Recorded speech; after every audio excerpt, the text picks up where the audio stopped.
Yo, this is Damage Per Second Podcast. That's DPS Podcast episode 228.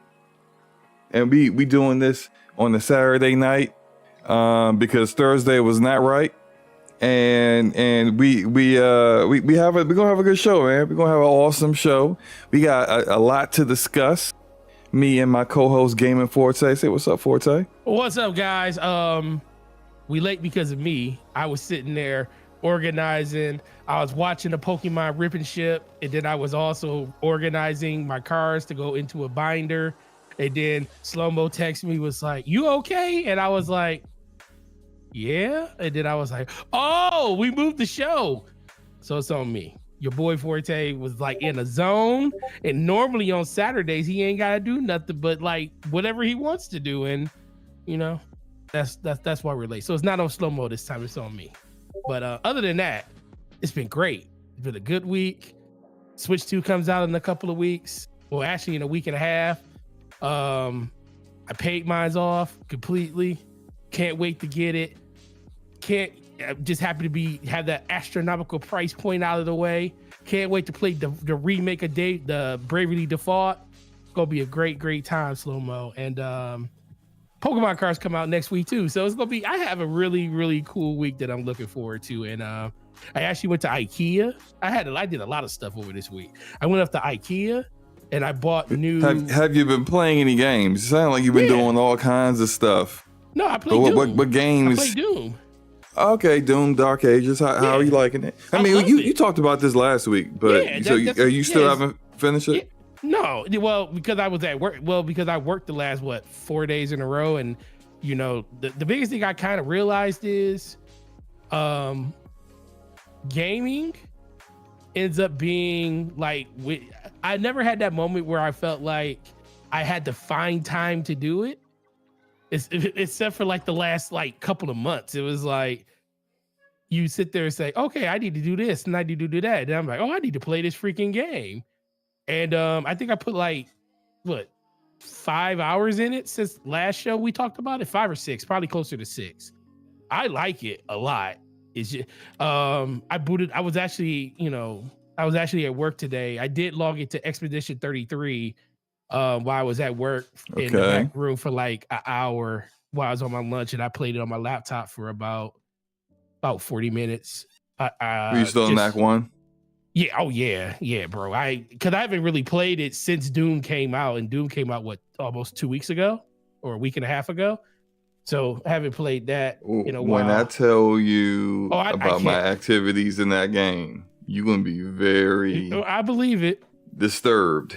Well, you told me when you told me that you were on your New Game Plus, and I was like, oh yeah. You told me what you were doing. I was like, man, this dude gonna lap me. He already about to beat the game a second time. But you'll see. Okay. You'll see.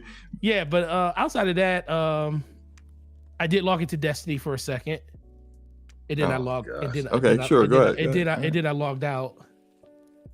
When I tell you a second, it was a second. Like probably 30 seconds. What did you log in to do? Was there like something you was trying to like grab or something, or in the store? I wanted to go into the store and see what Star Wars stuff was in there, just so I can get it before it left or anything. I didn't know if it was like a time gate or any of things on it. I didn't see what I wanted because it's not there yet. So then I just logged out. I was like, yeah, I'm gonna log out. The only reason it took 10 seconds to log out, or maybe 15 seconds, is because as soon as I went in, it launched me into a mission, and I was like, I don't want to be long. I hate when they do that in Destiny. Like they don't even let you get to the tower or a menu. Immediately, hey, here's a mission. Just like, bro, as soon as the game, as soon as you click your character, my bearings? As soon as the game you clicked your character, it goes through a cutscene, and then I was like, oh, it's about to launch me. I can't stop this. It's gonna launch me into a mission. So I had to, and then you can't go into your menus or anything when it's doing this. Nope. So I have to like sit there and be like, oh, this is cool. Crow and this things going on with Crow. And I'm like, oh, okay. Not Crow, with Drifter. And I was like, oh, okay, this is cool. And then it puts me where I'm supposed to be at. And then I instantly was like, I was actually like menu button, go to orbit, Did look at the store for a second, and then I logged out the game. But literally, I would have probably Gregor in been the chat game. says the only way to get the new Star Wars cosmetics is pre-order based until it releases. Oh, that's they smart. They smart. See, they ain't about to Go get greedy. they ain't about to get me on a pre-order now. Gregor, did you already pre-order, Gregor? Did you pre-order? Are you one of the few people out there that's saying I ain't giving Bungie no more money until I absolutely have to, and that's if the DLC is really good for me to do it. But yeah, it was just funny because I was looking at it. I was like, I count how long it takes me. No BS. I literally count how long I'm in the game before I log out. And I was literally in game probably for like I said, 30, 40 seconds. And most of that was just waiting for the cutscene to end so I could go back to orbit and I could look at my inventory. And then when I didn't see the stuff there. But thank you, Gregor, for telling me that. So now I know not to go look for that because I ain't pre-order or anything from them because I don't know. They got to depend on Star Wars IP to be able to get people to come back. So whatever. But outside of that, SloMo, that's mostly it. I remember saying I was going to go see Mission Impossible. That didn't happen. Reason it didn't happen is because I forgot that came out. Yeah, it came out. Reason it didn't happen is because me and my aunt, huge movie people, we watched all the Mission Impossibles up until this point again, like together. We did it on FaceTime, bro, because people are lazy and don't know how to go to other people's houses. So we were wait, hold up, pause. You watched an entire series. Yes. And it's a lot of Mission Impossible movies. 9 on FaceTime. Yes, we did. Wait a minute. Were you watching it through FaceTime, or was your aunt watching it? We were both on FaceTime. She was in her house. I was in my house. We were on our own TVs, and we watched them at the same time. Oh, that okay. So we could it's like our bonding moment. So I was on my iPad. Is she like out of state or like really far or something? No, that's why I said lazy. My aunt lives 35 minutes from me. If that, maybe 30. So I could easily go down there, but time. So I just didn't, or she just didn't come out here. What time? You could have. Listen. I mean, you watched how many hours? What you said, like 9 movies. 9 movies. They're on average like 2 to 3 hours. Yeah. Well, 2.5 hours. And you couldn't spend 30 minutes going, or one of y'all couldn't spend 30 minutes going to one another's house to just watch it in person. It was her idea. She's like, "Oh, we could just FaceTime each other," and I was like, "Oh, yeah." I mean, I get it. Like I've seen like Discord's servers do that, where everyone jumps into Discord, and then someone who has access to the movie streams the movie in Discord. And now Discord video streaming has gotten so much better that it's not like a crappy experience to see that. But that's typically people who live like all over the place, like different states, countries apart. Not 30 minutes. That's wild. That's okay. Well, we've been doing. Well, listen, it hasn't been a problem. We did this starting, I want to say the second week of April. We started. Cause we did an episode a week. A movie a week. A movie.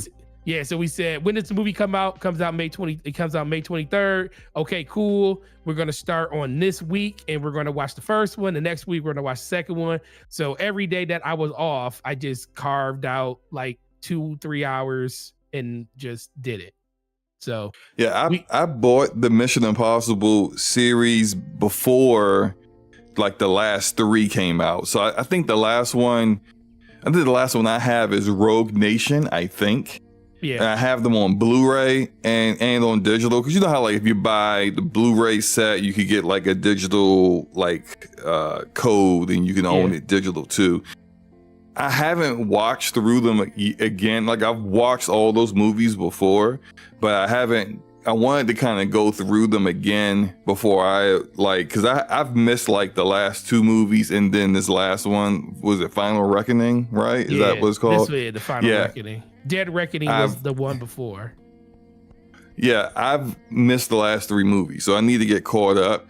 But like, I mean, I don't know, man. I'll get to it eventually. Maybe I'll wait until because like I'm so like particular with where I want to go see in the movie theater. I know Mission Impossible movies are awesome, so I know it's good. You got to go see it. See, okay, so this is the reason why we're going, because normally we don't rush to go see a movie unless it's something like it's something that we really, really want to see. Now, Mission Impossible is one of those things.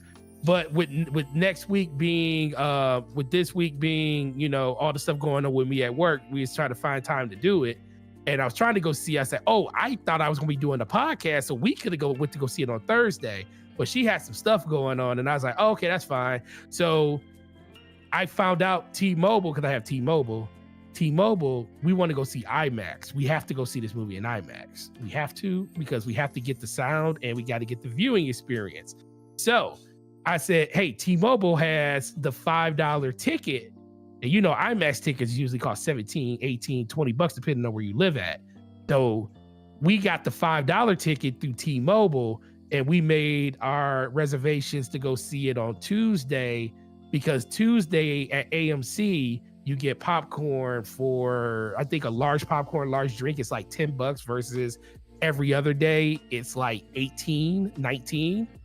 So ridiculous. It's like, dude, I remember when how I used do to you work, charge so much for popcorn? Like, I remember like my very, like, I had jobs before, like, that I got paid under the table, but the first job I've ever had where I had a W-2 from was Star Theaters, which is now owned by AMC now. Star Theaters in Southfield. My first job, I was there when they built the building, when they had the carpet down, and the first movie that we had there was Batman. I think it was Batman Beyond, and we had the Batmobile in the lobby. It was crazy. It was cool as hell, and I remember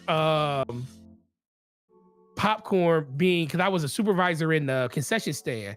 Popcorn for a large drink was $6.26. $6.26. And we used to now it's 3 times the cost. And we used to tell people, like, hey, for 50 cents more, people said, let me get a medium popcorn, medium drink. And we say, hey man, for 50 cents more, you get a large popcorn, large drink. And they say, oh, let me get that. And we always say $6.26.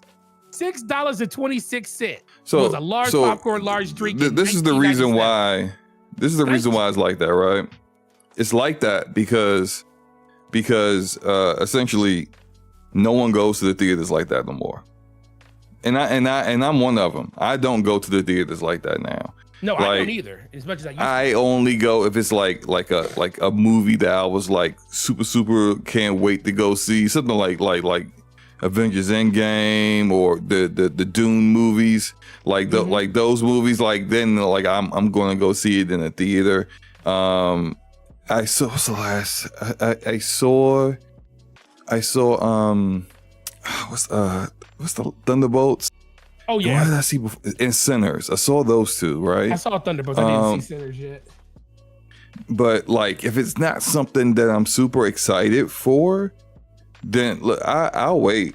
I'll wait till it come to digital. And I think there's a lot of people that just wait till it come to digital because it used to, like, remember back in the day, they would put a movie in the movie theater and then it would take like 90 days for it to show up on like Blu-ray or DVD, like the box. Now it's like a month, 2 months at most, and then it shows up on all your, you could watch it through Prime Video, you could watch it through whatever, right? And so now that's what I'm doing now. Now I'm like, if it's not something I'm super excited for, yeah, I'll just wait.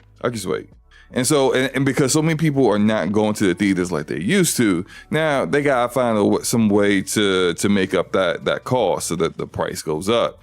And so it is what it is. But no, I tried out. Well, I attempted to try Splitgate 2.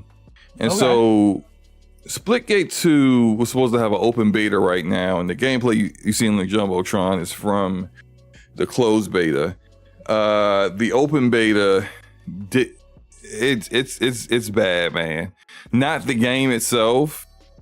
What's bad is your inability to play the game, essentially. Like it.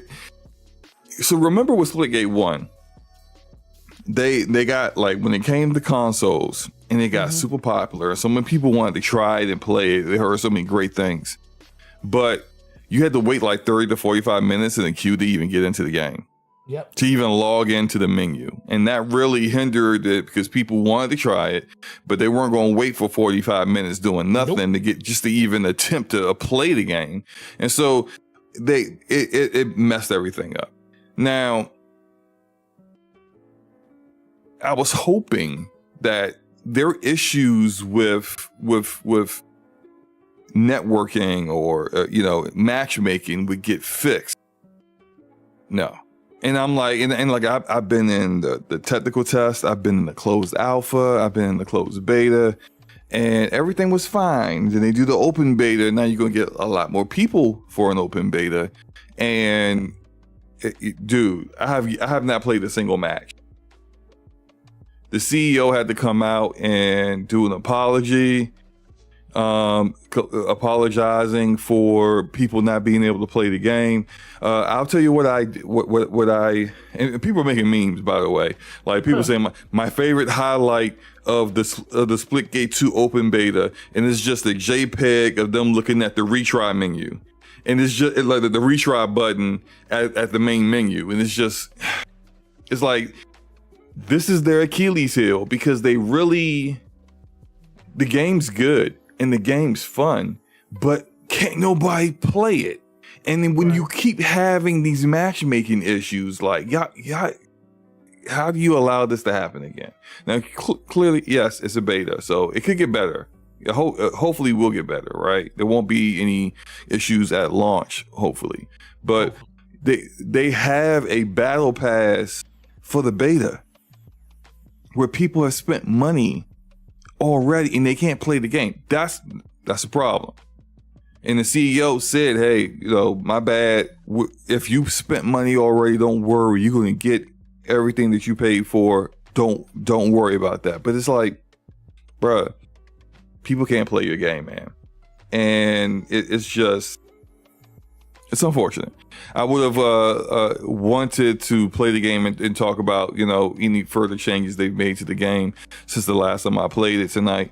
Considering that if we would have went live Thursday night like usual, I wouldn't have had the opportunity to play it.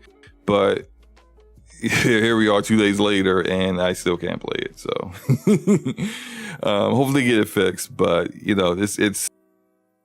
I would have hoped they would have been able to iron these things out, considering this was a problem for the previous game. So anyway, there was that. I jumped back in Division 2 briefly because the Battle for Brooklyn DLC is for next week on the 29th, I think. It's sometime next week, but I still haven't figured out which kind of build I want to do yet. I jumped in and did a couple of story missions that kind of touch on some of the shenanigans that's going on in the story. The story's not good. I mean, we've all acknowledged that. It's your typical, oh, this person was a good guy. Oh no, they betrayed us. They're a bad guy now. They've gone rogue. It's just like, come on, bro. I do like how many there's like only one character so far who has not switched sides in the actual Division 2.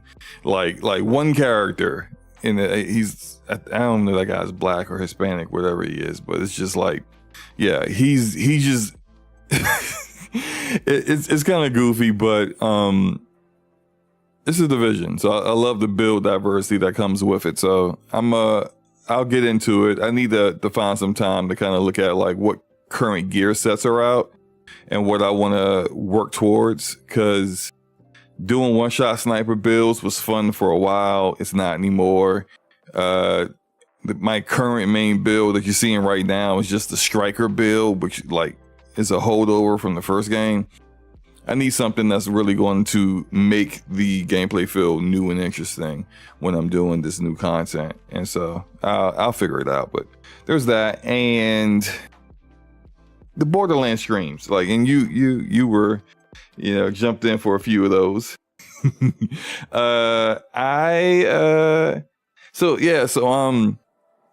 I've done 2 streams so far. Borderlands 1 Game of the Year edition.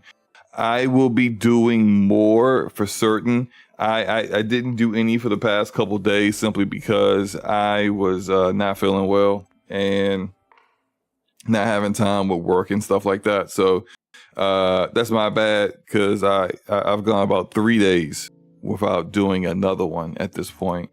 But I almost kind of want to do one tonight, but I just know it's just too late for that.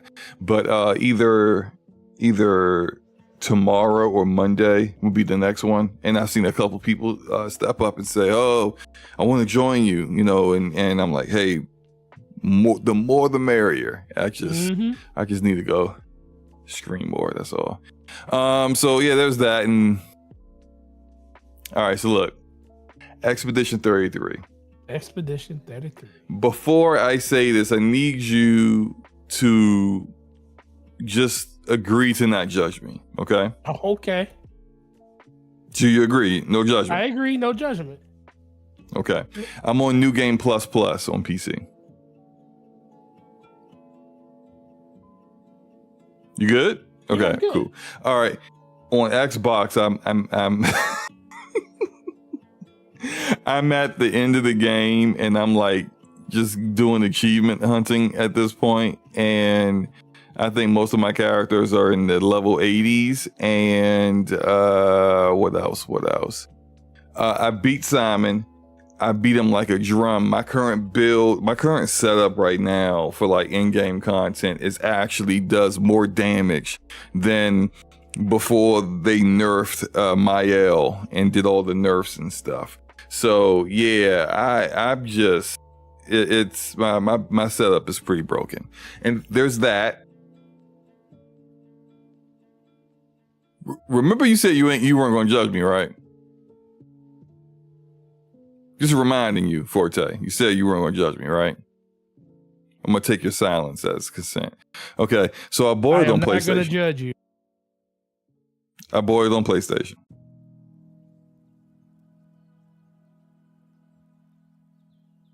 And I upgraded the PC version and the PlayStation version to the digital deluxe.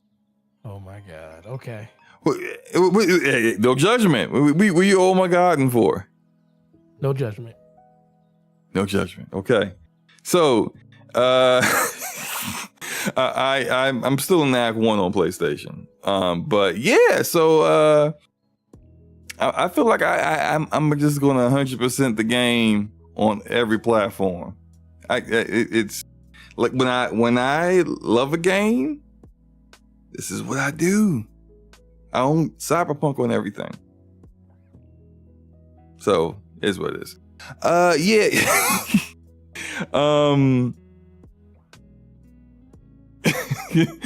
Gregor, come on now. All right, so any thoughts on that, Forte? Not at all. I don't want to have thoughts. I'm trying not to judge.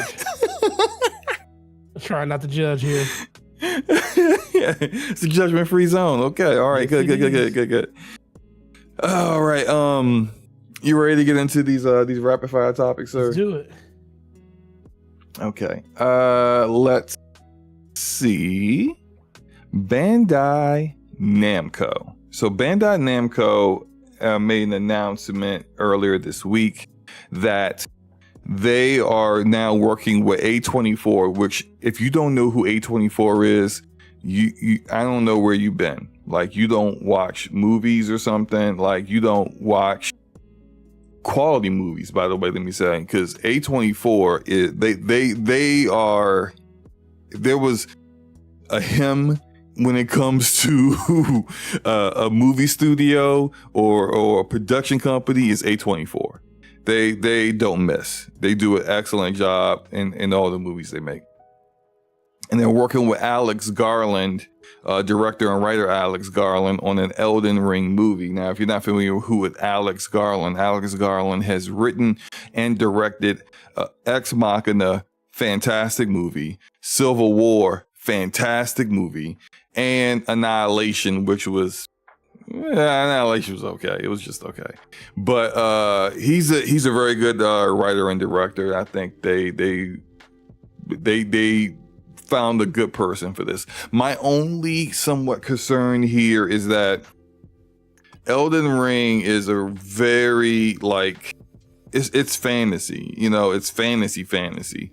So the kind of budgets that A24 does, they make really good movies, but they don't spend a gazillion dollars like a Disney would on a movie, or WB or whoever else, right? So I don't think Elden Ring is the kind of property that you can go low budget with or skimp on the budget with. So I just kind of wonder how that's going to work out budget wise. Is this going to be the one where A24 really spends a ton of money on it? I don't know. What are your thoughts about that? I don't think they are. I mean, I think the unless you got a major publisher behind you, I think those days of spending a lot of money are gone. I think. So how would you look? You've seen the world of Elden Ring, right? I have. The environments, the huge, massive, beautiful open worlds, amazing art. How do you translate that to a live action film without spending? Because when I look at Elden Ring, right? Well, when I think of the world and stuff, I think of something like Game of Thrones, right? What HBO spent on Game of Thrones was a movie budget per episode. Well, yeah, they spent the movie budget per episode. I mean, I guess I would probably say it more in line with Lord of the Rings, and they spent a lot of money too. Right. So that's not going to be cheap. No, it's not going to be cheap. I mean, listen, they really they'll spend. I don't know. If they really want to do it right, they're going to spend a lot of money. But how many? But that's not a franchise. I mean, it's a franchise that people know now. But how would it do in a cinema format, though? Normally, I think Garland is going to nail it writing, nail it directing. Okay. A24 is.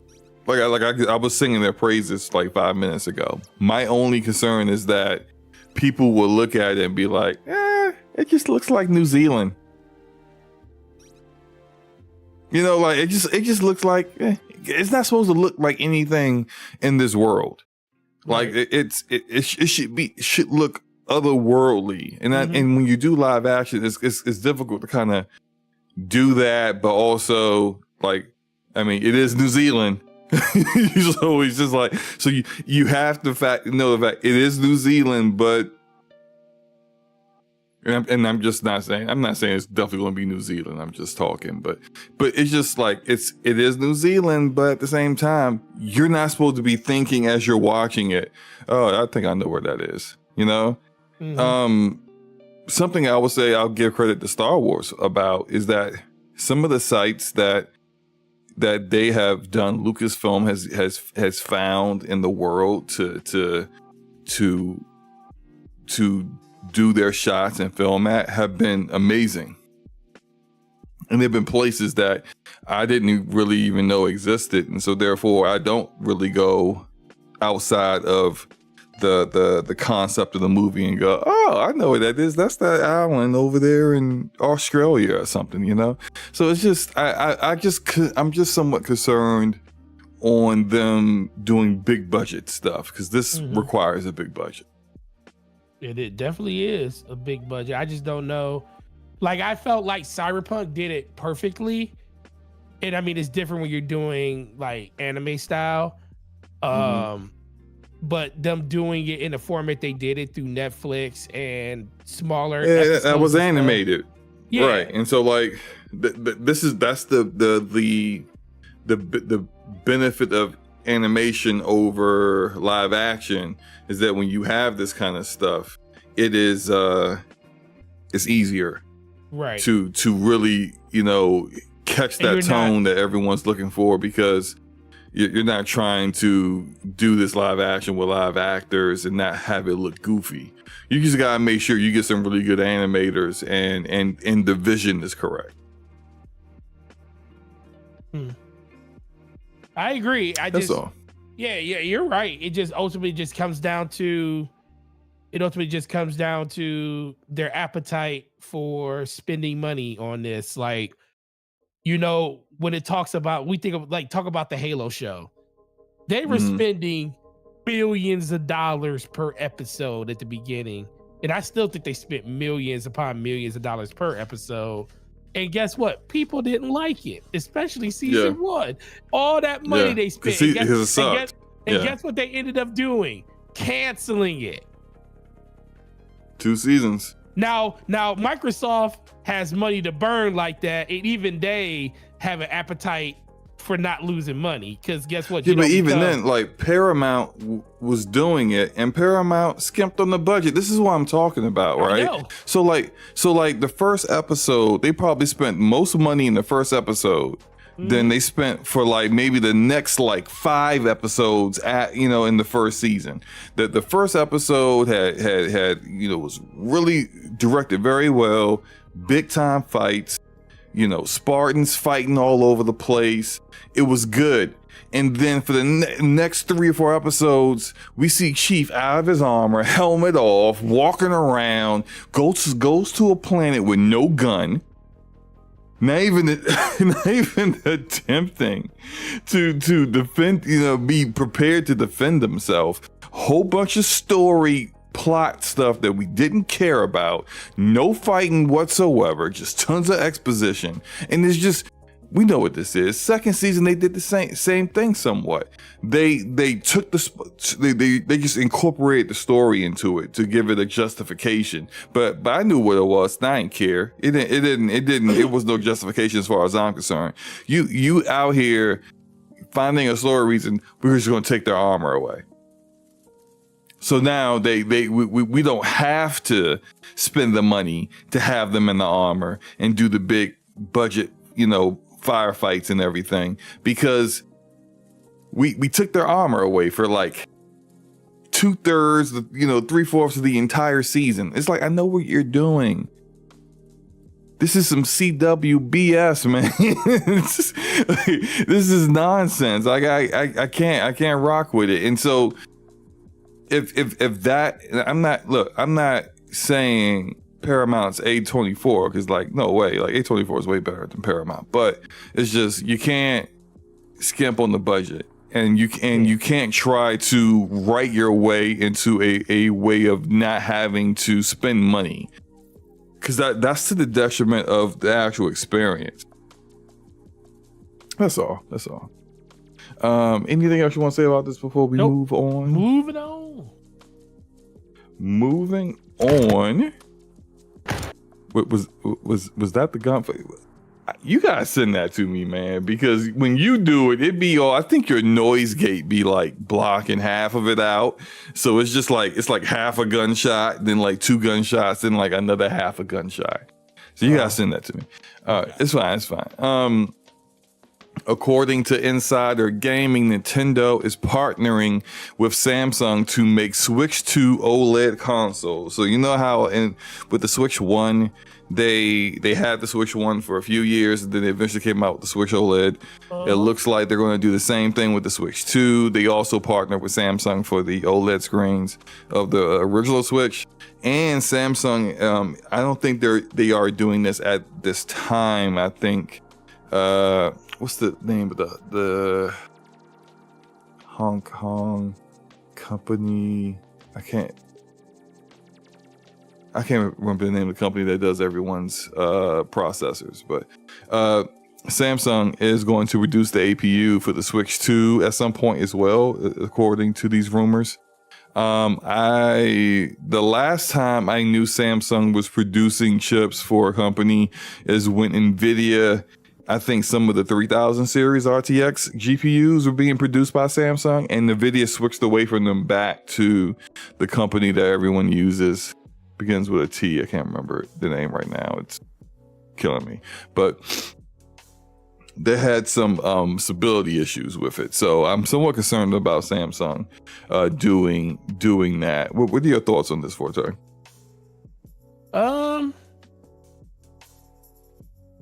What was the last part you just said again?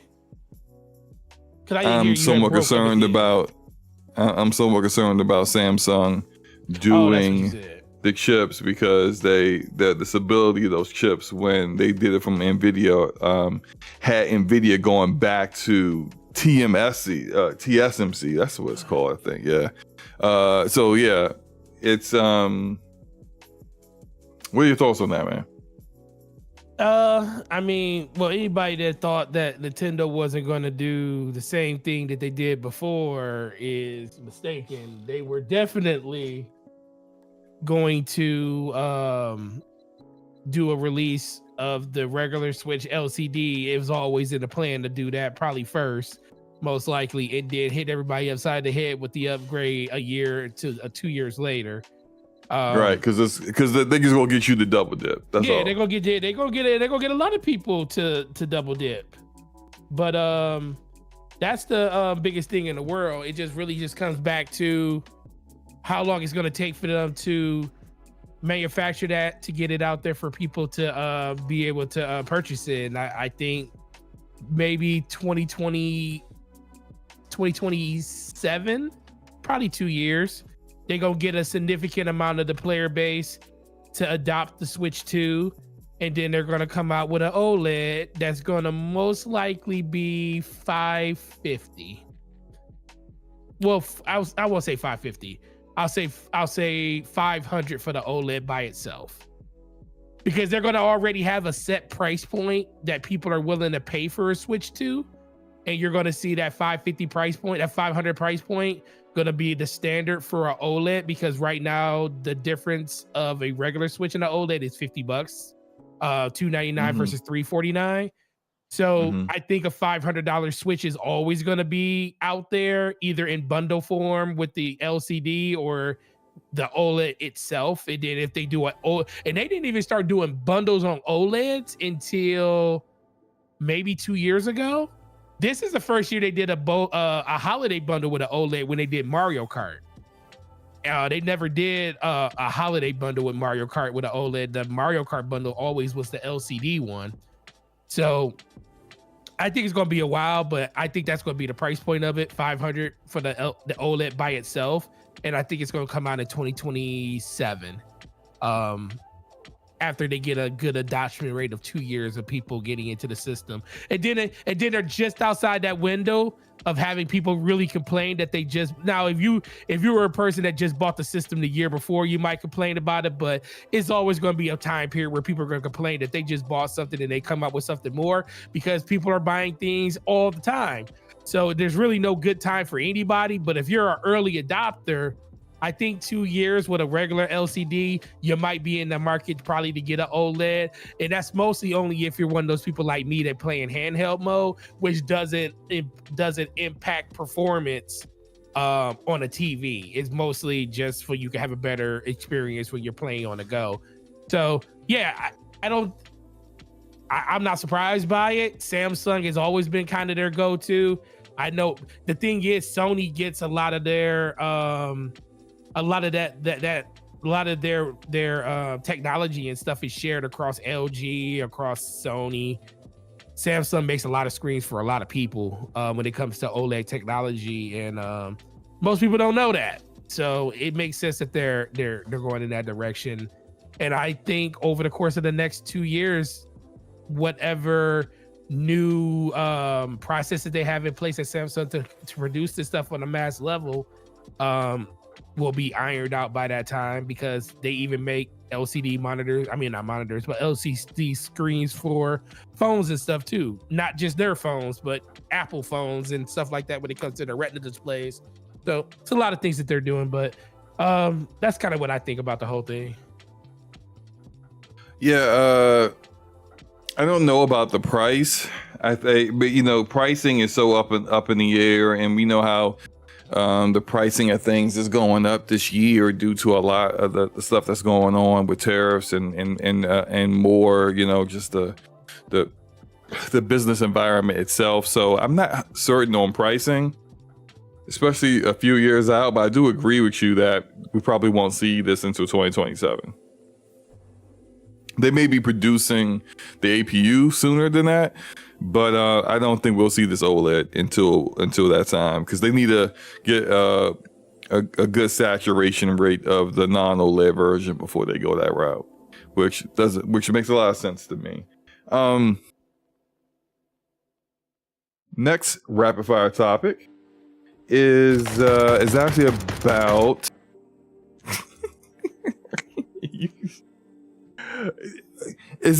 Are you hitting the button multiple times, or is it just like one time and then it's like 5 gunshots? Forte? Oh, sorry. I muted myself. No, I hit the button one time and it just plays. It's like a 6-second clip. Oh, okay. Yeah, I mean, because it just seems to be various lengths pause that it just seems to, yeah. Are you trying to say that the length of everything in the world is the world flat, and anything you lay on it is longer? Pause. Is that what you're saying, SloMo? No, Yoshi, that's not what I'm saying. I don't even know. Like you missed the Nintendo topic, so you could have said something then, Yoshi. But I don't know what you were doing. Probably counting your money. So therefore, we don't need you right now. He was actually over there getting. He's over there getting his what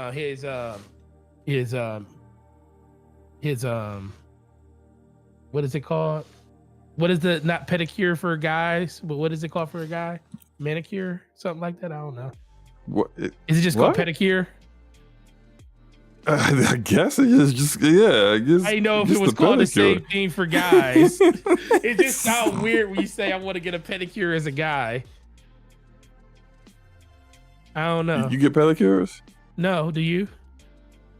No. Are you sure? You'll get your you'll get your nails done and all shined up in your toes too? No, I'm good. I heard girls like that. Okay. I don't know what you're trying to get me to admit to. I'm just trying to get you to go. I'm just trying to get you to go down the side the tracks and see which way you go, left or right. That's it. Oh, okay. Well, what I'm not making a choice to go down out the street. Okay. The third topic. There's a new indie showcase called Indie Quest that's going to be happening next week. Thought that was pretty interesting when I saw it. It's going to be on May 29th. It's a showcase for indie JRPGs, and it's supposed to have over 40 exclusive new trailers. Exclusive as in like it's exclusive to the showcase. Not exclusive to like a platform. I don't want to get people confused. But new trailers of these, indie JRPGs. So I think that's pretty awesome, especially considering how JRPGs and especially turn-based ones are definitely on the rise right now.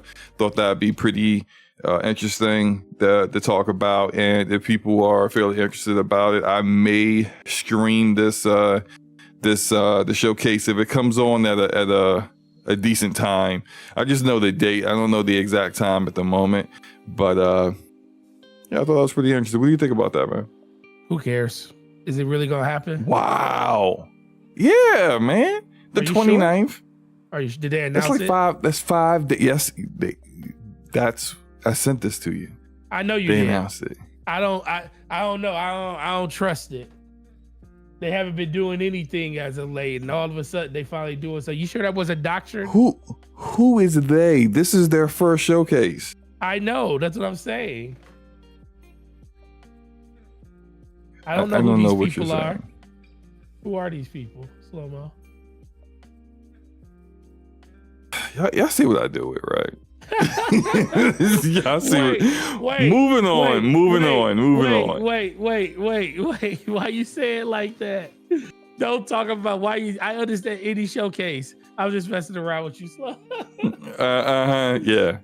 No. You was being truthful. You don't care whatsoever. No. I actually, it's pretty cool because I like the fact that they are focusing on JRPGs because I feel like JRPGs do not get enough. I mean, they get a lot of love, but I don't think enough people really appreciate them as much as the people that actually play them do, because they're super immersive. The most RPGs are immersive, but I think people have a different opinion of what the JRPG actually stands for outside of it just being Japanese and stuff.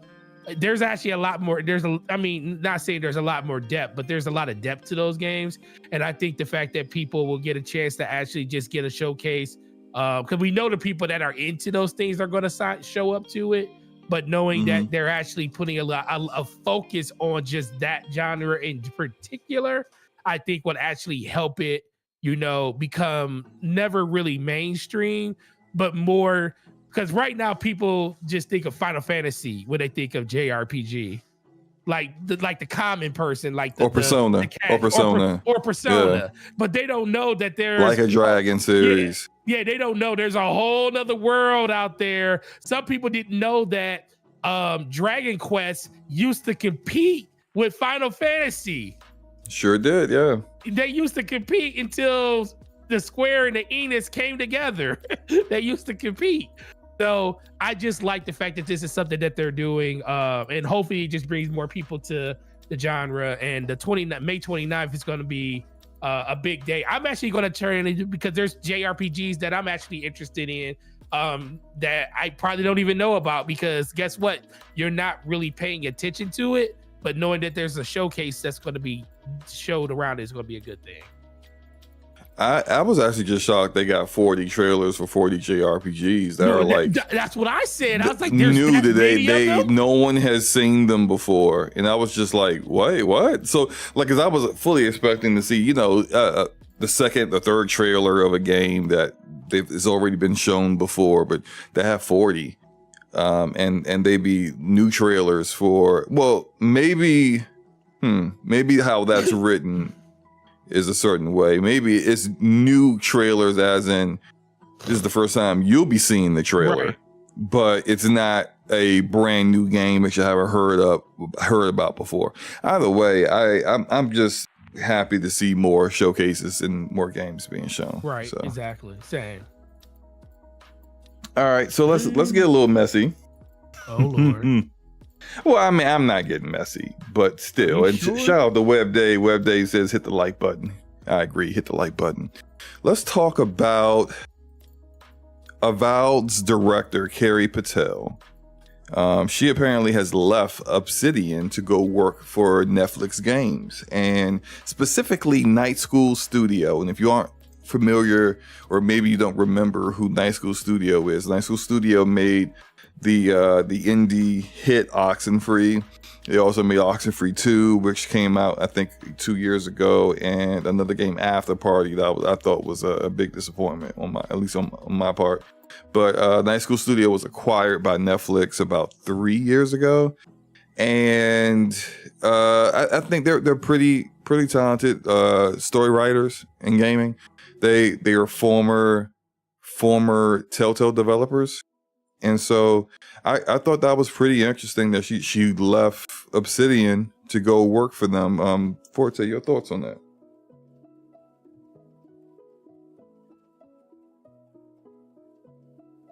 Forte? Yeah. Your thoughts on that? Oh, I'm sorry, because my wife was just talking to me. What was the last thing you said? My wife literally just left. God. I'm sorry, she just was talking to me. It's fine. Night School Studio is now working with Carrie Patel, who used to direct Avowed, and she has left Obsidian. So, what was her job title there? Can't remember. You ain't listen to anything I just said. I told you my wife was just talking to me. That's why I just said for like the entire last 3 minutes. No, okay. Anyway, listen, it's fine. I will repeat all of it again. No, listen. She came downstairs because I asked her. I needed her login for Costco so I could buy something, and she finally came down here so I could log into my PC and look at it. And she was giving me the information. So that's what. Go ahead, SloMo. I muted you. I muted it so you wouldn't hear her talking. Okay. So I'll repeat everything because you didn't hear nothing. No, I heard Avowed's the director, Carrie Patel, yes, has left Obsidian to work for Netflix games. Oh God. She will be working for Night School Studio, who made Oxenfree. And Netflix acquired them about 3 years ago. Oxenfree is a good game. Have you ever played it on Netflix on your TV? I've never played any game on Netflix. I just can't.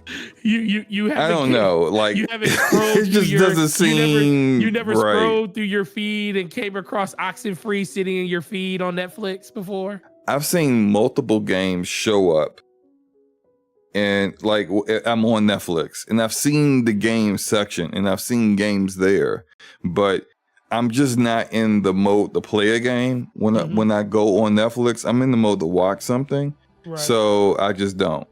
I have yet to play a single game through Netflix, so I don't even know how that works. Do you use your remote or something? Do you connect to any third-party controller? Like I don't know how that works. I was gonna ask. That's why I was asking you if you did it before, because I have no idea how this works. I was sitting there like. I saw. How do you even play this game? Is there like? So this is probably why Netflix has taken so many hits with their gaming push. Because remember at one point, who's the guy the Halo guy? Joseph Staten. Joseph Staten, the writer. When he left 343, he went to Netflix and started working on a AAA game. And then at some point in time, that game got canceled and he left again. So I don't know what happened with that. You know, it could have been, one of those Google Stadia kind of situations where right. It wasn't necessarily that the game was bad or that it was coming along badly. It's just that Google realized how much money they had to spend to make quality games and said, nah, fam, we good on that. Maybe Netflix felt the same because a lot of the studios that Netflix owns are very much smaller indie developers. Like Night School Studio, for example, they're like the size of Sandfall Interactive that made Expedition 33. Now, Expedition 33 is fantastic, but it's still 30 developers. And so it's a small team. And Night School Studio is a small team. And it seems a lot of the developers that Netflix has are smaller teams making smaller games that can be played on a mobile phone, can be played through Netflix on your TV or something. So they are bigger on the narrative and being narrative driven than gameplay driven. So maybe that's why she's definitely like there, because Avowed's an RPG. So maybe that's where that came from. But it's I think she's a quality there. But Avowed's a good game.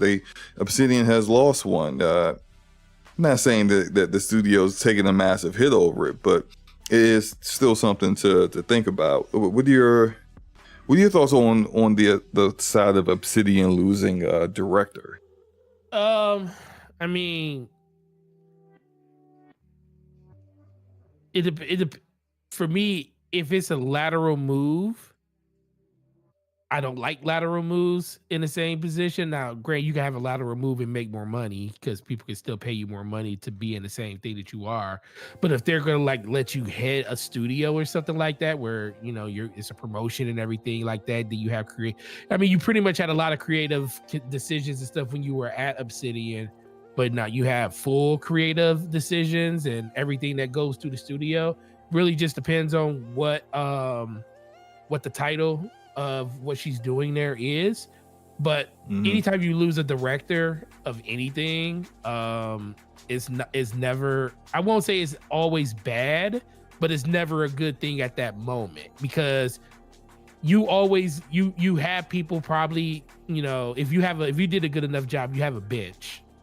And he probably did a really good job of tutoring and bringing people up underneath her to be able to like fulfill those job requirements if she ever did leave. At least that's what a good leader does when it comes to stuff like that.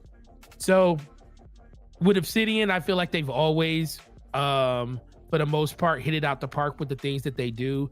They may not have some of the most highly praised games, but they never really have a game that comes out and people just don't like it. Now they pretty much every game that they hit on.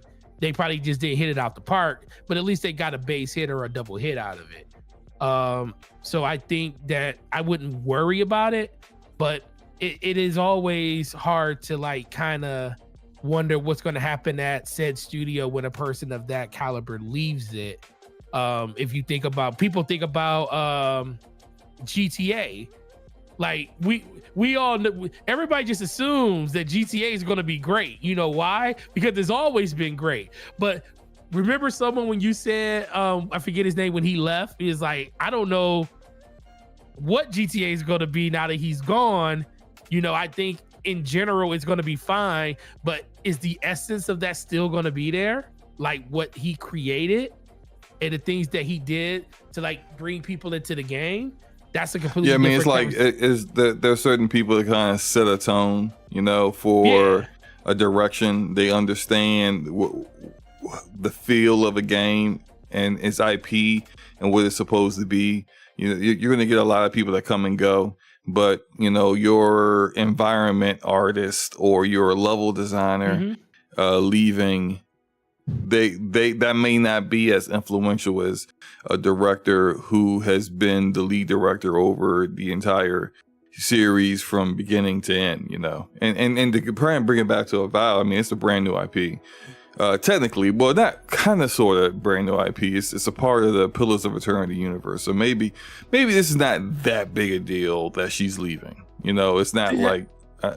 Well, that's the question. Well, let's take it to one of our favorite games, Mass Effect. Has Mass Effect been the same since Casey Hudson left? No. That's what I'm saying. So we had this beautiful build-up of Mass Effect all the way to Mass Effect 3. Same thing we had Knights of the Old Republic underneath him. We did get Anthem, but Anthem he left like early in development, because that was when all that stuff that came out that he left midway through development. Baldur's Gate 2 was done underneath him. Neverwinter Nights was done underneath him. Jade Empire was done underneath him. So he had a amazing slate of games that he worked on that people love and trust the vision that he had when he made those games.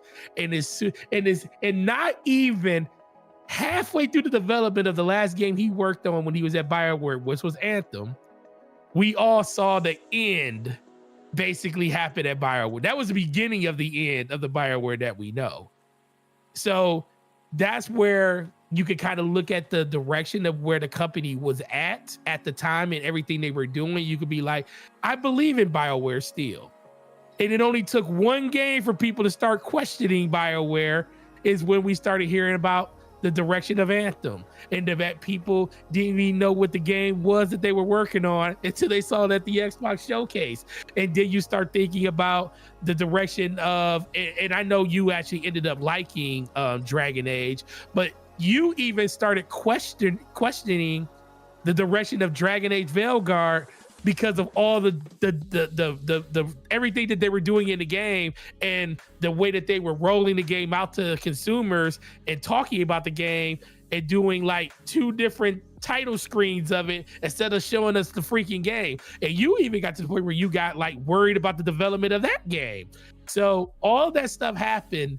Which turned out to be justified, because a lot of the stuff that I thought was going on actually was going on. They were rebooting the game over and over again, and I think the Veilguard is a good game, but it could have been better. It could have been better if it didn't have so much interference from BioWare leadership and EA in general. And that's in what regards happens. to go ahead. And that's what happens when you have a strong personality that was a leader of your studio on the directive side of the games leave, because that is the person that is like running interference on the projects and stuff. Because sometimes you got, even though you have multiple teams working on things, a lot of your team members, they're still, even if they're say 90% of their job is working on this game,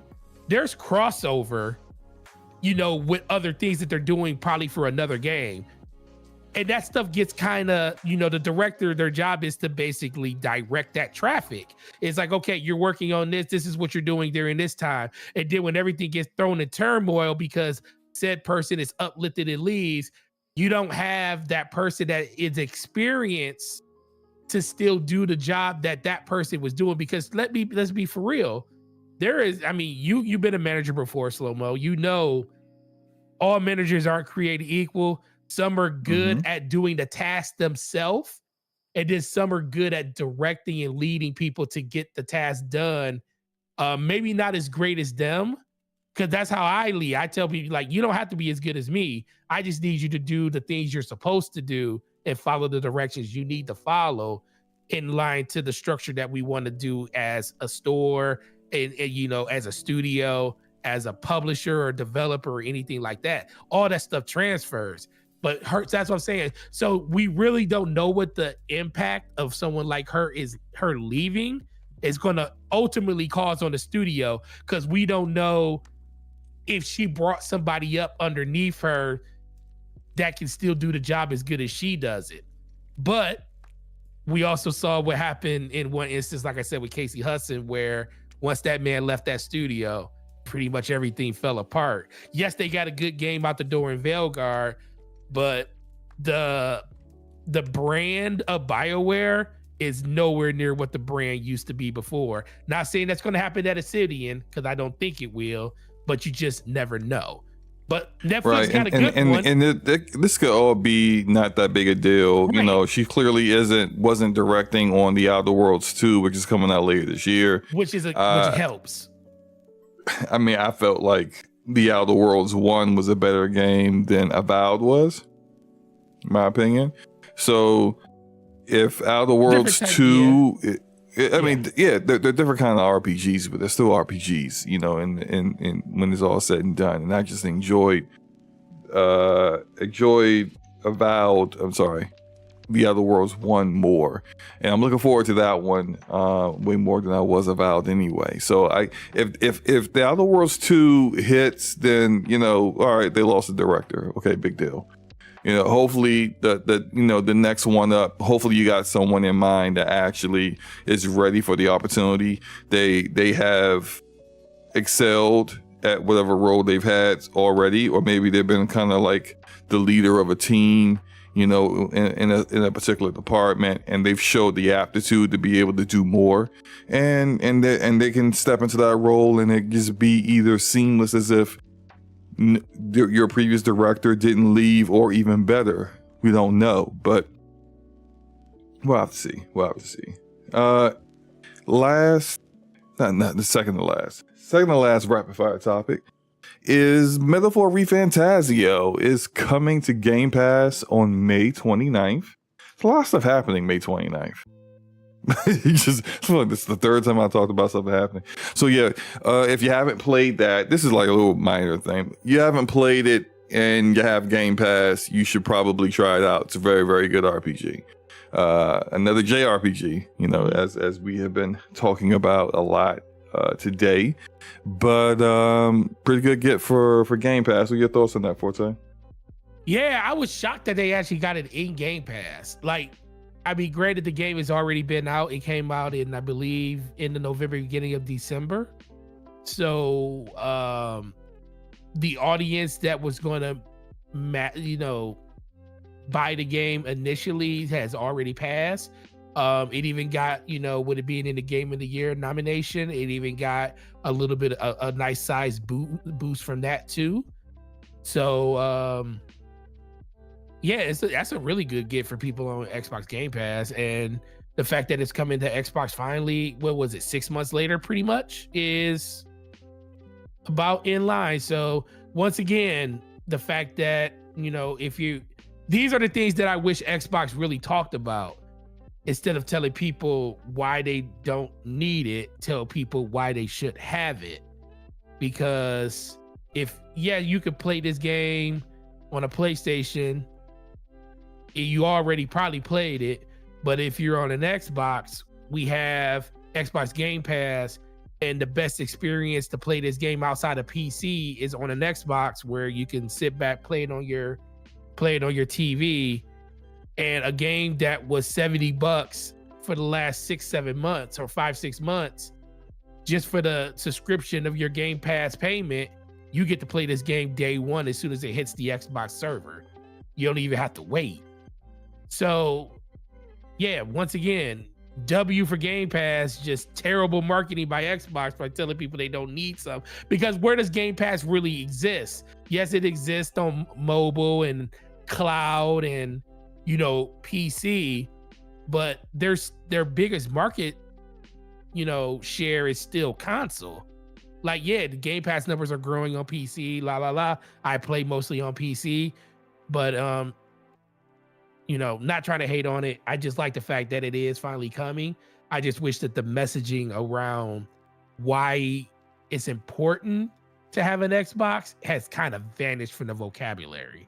Like, they don't even care if you own a console. But guess what? If you got Game Pass and you happen to have a console, you know, Metaphor is finally coming over to the system, and it's only been 6 months since it came out, so the game is super relevant still to this day.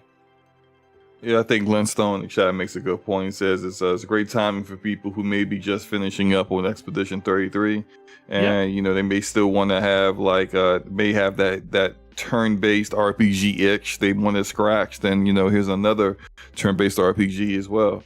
Last rapid fire topic. You're crazy, by the way. Anybody that goes from that game to that game, you know how long that game is? That game's so long. Yeah, Metaphor is way longer. It's so long, bro. Expedition. Yeah, I couldn't do it, but hey, maybe there's some people who are super into them, so who knows? Yeah, you're right. According to a good buddy, Jeff Grubb, there will be a PlayStation event in June. No specific date known as of yet, but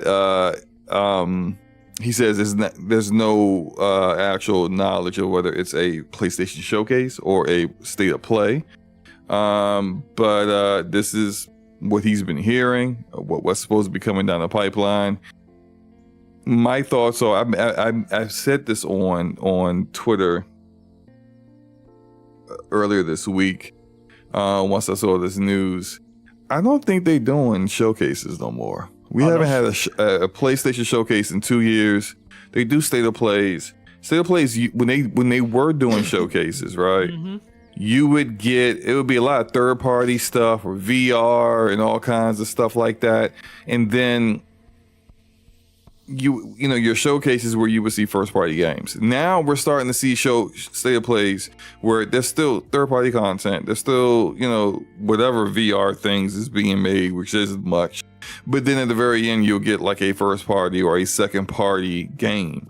And I feel like now PlayStation is now transitioning how they show their content to the consumer to the way Nintendo does it with a Nintendo Direct.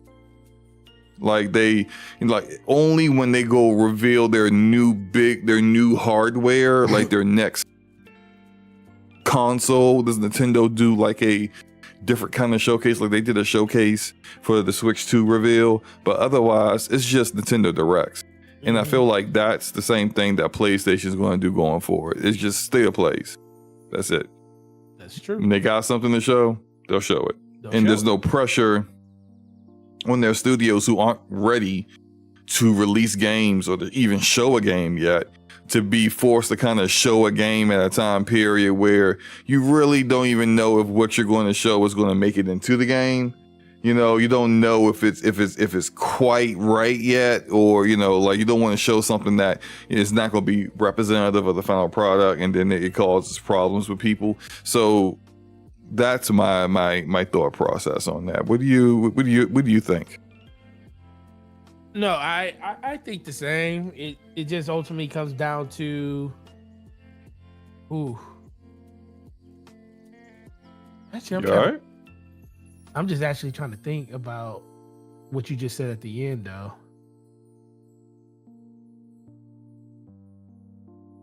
No, okay. I think it's good. I think for the most part. I'm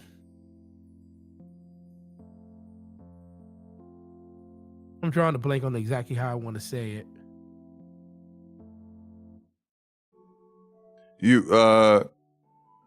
What? Go ahead. I mean, well, okay. While you gather your thoughts, I'll just say this. So, like, they did a state of play recently that was more of like a deep dive into Borderlands 4. Well, it's not even about it. It's just that see, this is the thing. I don't want to say that they're not going to do another state of play, but it's hard to sit here and deny what you just said, because that's why I said what you just said was you don't think that. Well, you started it by saying you don't think they're going to do one ever again, and I was thinking about that. I was like, yeah, they got to do a state of play, like, but they don't. They haven't done. They have to do a state of play. They don't have to do a showcase now. The last time they did a showcase, it was abysmal. And it was abysmal. It was abysmal. And they're doing. And in retrospect, you look back on what they showed, it makes it look even worse, because some of these games are just not going to be released. They showed Concord. Never see the light of day. They showed like 30-second like teaser of Concord, a game they unlaunched. Mm-hmm. They showed Fair Games, which has lost its studio head and more than likely probably won't get released either. And they showed Marathon, which is just, at this point, Marathon is cooked. Like it is supremely cooked. I agree with that. There's nothing positive about this game whatsoever right now. So it's just like they showed those games in Spider-Man 2. Which I enjoyed Spider-Man 2, but I don't think Spider-Man 2 is as good as Miles Morales or the first Spider-Man. So True. Take of that what you will. It's just that was your last showcase. He said that was it, and I just don't think that going forward for 2 years later, you've showed us first party content, but you've showed us. Like you've had 20 to 30 minute state of plays where you show a bunch of third party games that are coming out soon, or a second party game that's coming out sometime this year, and then you reveal something like Housemarque's next game or Ghost of Yotai. You reveal something that's going to come out in a little bit more time, but it's the big thing that people are looking forward to. That takes less pressure off their studios to have to deliver when they don't quite have the content ready to do that. That just makes sense to me. Mm-hmm. Yeah. All right. Anything else you want to say on this before we get into? No, these, man. I'm starting to believe they main ain't gonna topics? Yeah, I believe they ain't gonna have that either. Yep. But I would love to be proven wrong. Only if it's good, though. Don't. If you're going to have a showcase like the last one they did, just stick to state of plays then, please. Let's get into these main topics, and this is going to be very interesting because we gotta talk about this dude Randy Pitchford, man. I can't believe it. I was like, bro, this guy. I can't believe. I was like, man, economics have changed so much since that. I was like, what are you talking about? Go ahead, bro. Take us to space, SloMo. So Randy Pitchford, CEO of Gearbox, seems to, whenever he opened his mouth, to stick his foot in it. Literally every single time. Every time. And, you know, I'm just going to read what he said. I'm just going to read the exact message that he said, because I don't want to miss anything in regards to that. Randy on Twitter was asked by a fan, and he said this, the fan said this: Randy, this game better not be $80. Don't take that risk. A lot of gamers aren't going to pay $80 and feed this notion of constant increases of the price tag. You are the CEO. You have some say with the price when it comes to your publisher. Randy responded to this by saying, A, not my call, which maybe that's true. Maybe he does have some say, but considering that they are now owned by Take-Two, maybe he doesn't anymore. Who knows? But he continues on. B, and this is the part that gets everyone riled up.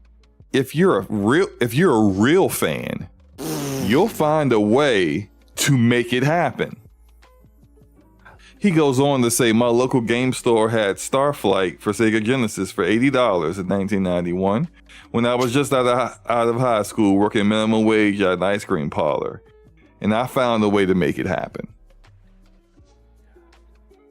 So, yeah, that didn't go over very well with the vast majority of the gaming community. I did see a few people defending Randy.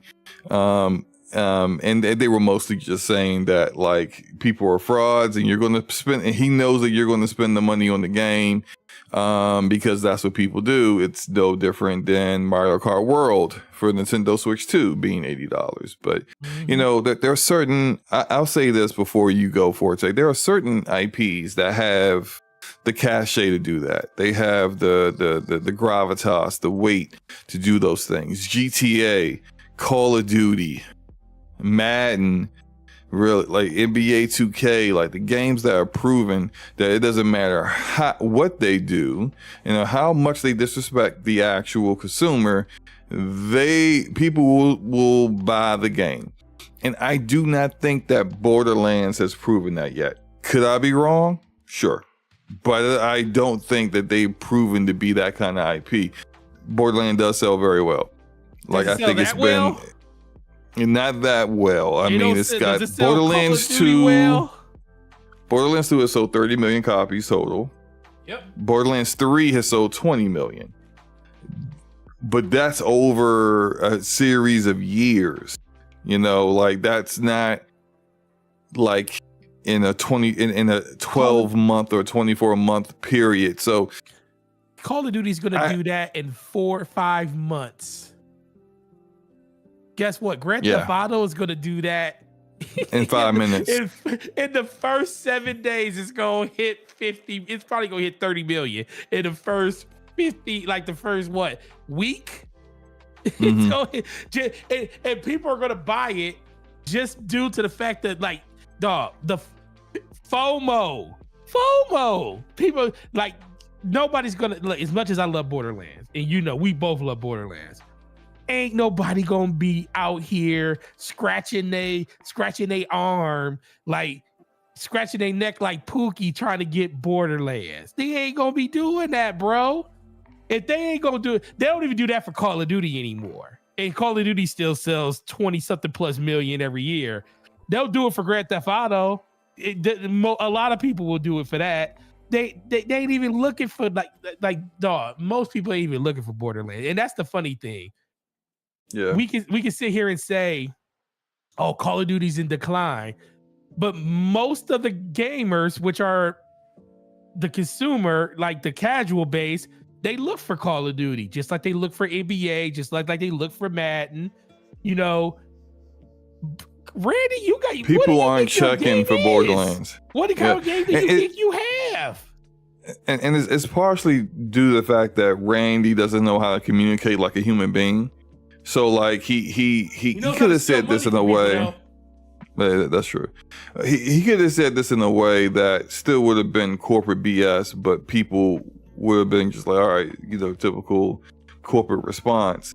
But he doesn't know how to say things that doesn't come off sounding antagonistic. And that just kind of makes things worse. Like, if you think about, like, back before Borderlands 3 came out, he was doing very similar things, you know, publicly, really pissing people off, and people were going to boycott Borderlands 3. Didn't quite work out. The game sold 5 million copies in 5 days. But I don't think Borderlands is that kind of IP that, like, the vast majority of the gaming community is just like, oh, well, you know, I don't want to spend this much money, but it's Borderlands. I gotta, like, right. People have that kind of energy for freaking, like, FIFA, Madden. Like, people have that kind of energy for those kind of games. They don't have that kind of energy for a Borderlands game. And so I think we'll have to see. I mean, I'm going to get it, but I'm going to get it like on Green Man Gaming CD keys for like $15 to $20 off. Way less than they like want to get. Yeah. Yeah, I'm not buying it for $80. I'm just not. And so, you know, Randy can feel how he wants to feel. I think if Take-Two is thinking about, and just based off his responses, I think they probably will price it at $80, but he can't say. Because if it wasn't going to be priced like that, then I don't think he would have even gone through the whole real fans would make it happen or make it work or whatever crap he said. I don't think he would say anything like that if it wasn't going to be $80. I think it will be, but they're gonna deal with less sales than they got last time, I think, and hopefully that doesn't end up with the developers not getting paid what they were supposed to be paid again. Probably will, but it is what it is, man. Anything else you want to say? Wait, hold up. I had some. Okay, no, never mind. Go ahead. Anything else you want to say about this before we move on to the next one? No, it's idiot. That's all I'll say. Idiot. Don't get it, but whatever. Oh man. Yeah, so look, no Borderlands, he crazy. We got some news. Something that I think that we talked about not too long ago, actually. And what this news is that Hellblade 2 has been announced for PlayStation 5, coming to PlayStation 5 this summer. And this was announced on Twitter. Came directly from the PlayStation Twitter account initially, and then Ninja Theory tweeted out about it as well. The current CEO of Ninja Theory, did a small little video discussing it, saying that they will be having an enhanced edition coming to PS5 as well as Xbox. Mm-hmm. They did not get into any details of what's going to be in this enhanced edition. But those details will be coming out soon, you know, but definitely before launch. But I found it interesting just because, like, I wonder if this enhanced edition will come with a performance mode that targets 60 FPS, because, you know, I was told that wasn't possible. You know, was that what you were told? Consoles. I was told by some people. They know who they are. But anyway, no. So this is supposed to be going on. This is happening. You know, like sometime this summer. Don't have an exact date, but definitely before the summer is up, this will be out on PlayStation. And The Verge is saying that Microsoft is also working on some Xbox ports for the Nintendo Switch 2, which will be announced fairly soon as well. So, Forte. Yo! Yet another game that we said would be going to PlayStation soon. Sure did.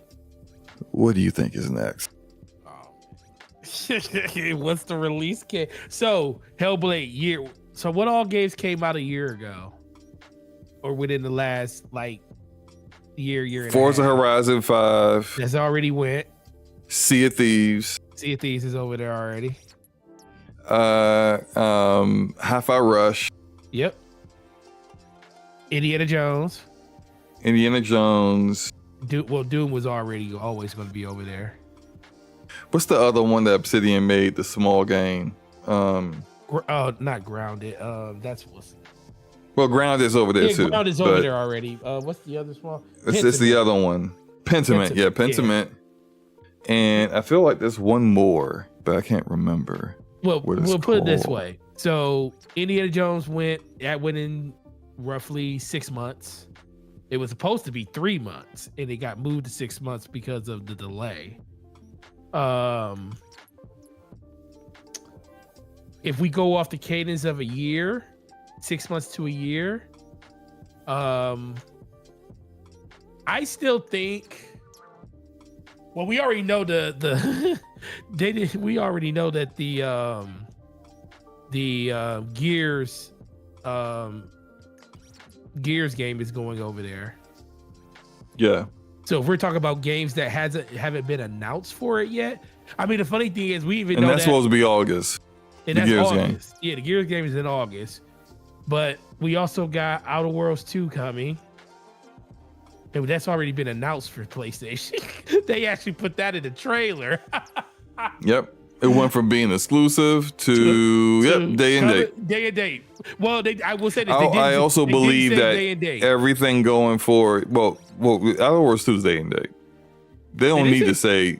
Well, I know. I'm just saying they didn't. They showed a trailer and they showed all the platforms. They didn't say anything about timed exclusive. Well, did they do that with Doom? They did it with Doom too, right? They showed it when they showed the PlayStation logo in day and date. Yeah. It was day and date. Like if it's not day and date, they'll explicitly say timed exclusive or something, or they'll do what they did in the past, which is just not even mention platforms it's not currently going to until it's ready to go there. Like Indiana Jones, they announced it after the fact. They announced, as well as Outer Worlds 2, they announced Outer Worlds 2 after the fact. Would they dare put Redfall over there? No. They just don't even want to announce because nobody wants it. Yeah, nobody wants Redfall. So if I'm thinking correctly, Hellblade 2 is the latest game that they released that was only on Xbox that outside of Halo, Starfield. And Starfield. Halo and Starfield, the only ones that released that they didn't put over there yet. Ooh. I think Starfield will be next before anything else. I think Starfield is next. And we're so close to the June showcase. I think they'll probably announce it at the June showcase. Yeah, I think, and that's crazy that we used to we used to talk about how Xbox would never announce that it's going to another platform like PlayStation during their showcase. That's out the window now. I think that's the main reason why they didn't do a fan fest, because they about to let everybody know during their showcase that they about to turn the faucet on full blast, and they don't want a crowd full of people booing them because they're announcing all these games going to PlayStation. That's why I think Fan Fest got canceled here in America, y'all. But I think you're right. I think Starfield's next. I think Halo's gonna go. Infinite's gonna go at some point, or just Master Chief Collection or something's gonna go at one point. But I think this is the thing with Halo. I completely given up on them keeping Halo as an exclusive thing. That's not going to happen. They're keeping nothing staying exclusive. But the reason I think you haven't heard anything about Halo going yet is because I think they're waiting until 343 is ready to talk about and announce the next thing they're working on in Halo.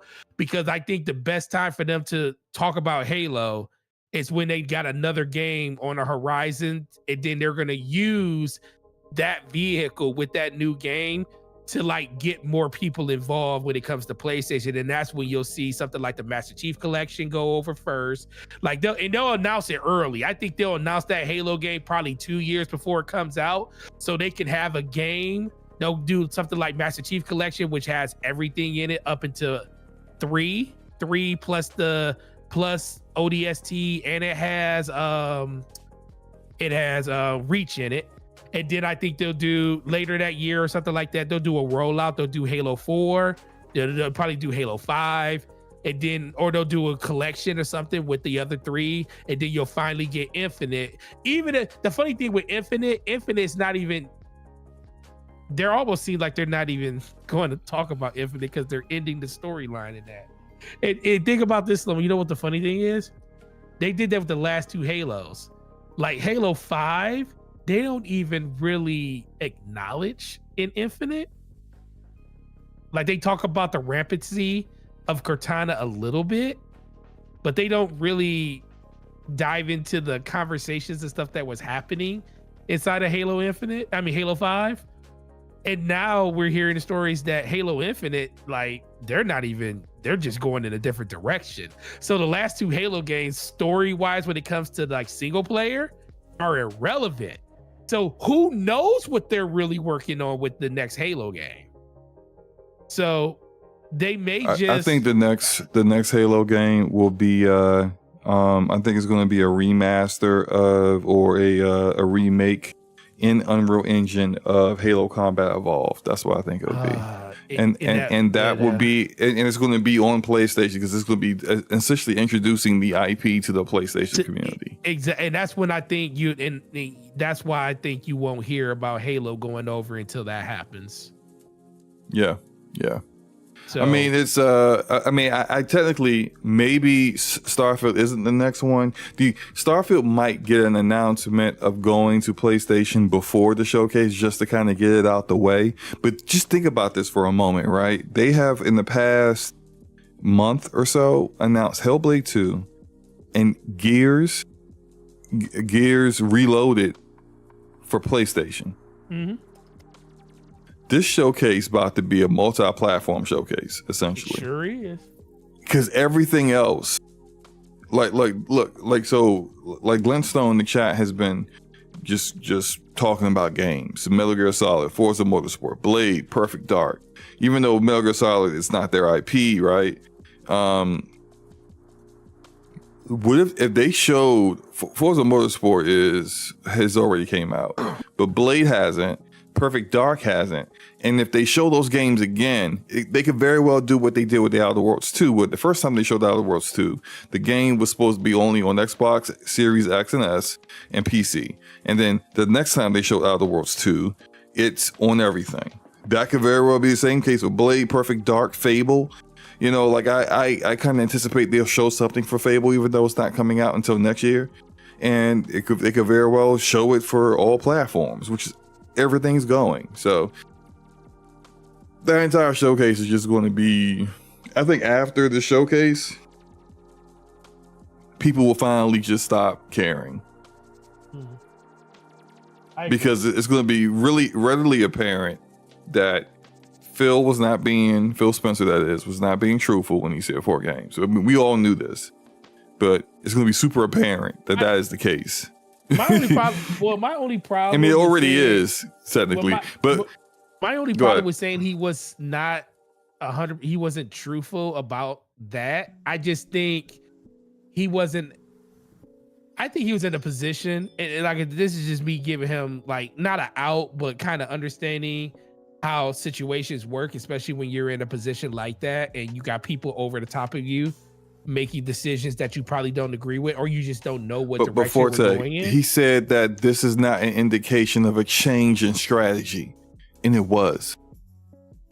Well, at that time, I think they were still business as usual.